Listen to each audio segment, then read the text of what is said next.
ఆ, మా అన్న కూడా ఇట్లాంటి వాడే ఊకరిష్టోడు.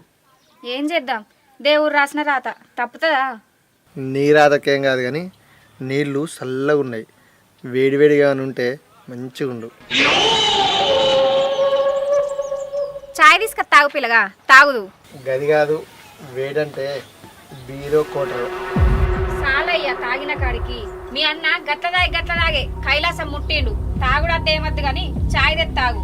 సాయమద్దు, అయినా నా హౌస్ గాడికే ఉంది పోయిండు. పుట్టవలుగా తాగి హౌస్ అంటే ఎట్లనయ్యా? మన పనాన్ని మనం కాపాడుకోవాలి. ఆయన సందలు ఆయనే మమ్మల్ని అనాథలు చేసి పోయిండు. ఉన్న మాకే తిప్పలు ఇప్పుడు. నేనుండగా మీరు అనాథలు ఎందుకు అవుతారు?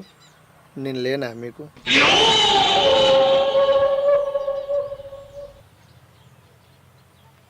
గా ఒక్క ధైర్యంతోటే బతుకుతాను. ఈ ఒక్క మాట చాలు, నిన్ను రాణి లెక్క చూసుకుంటా. ఏం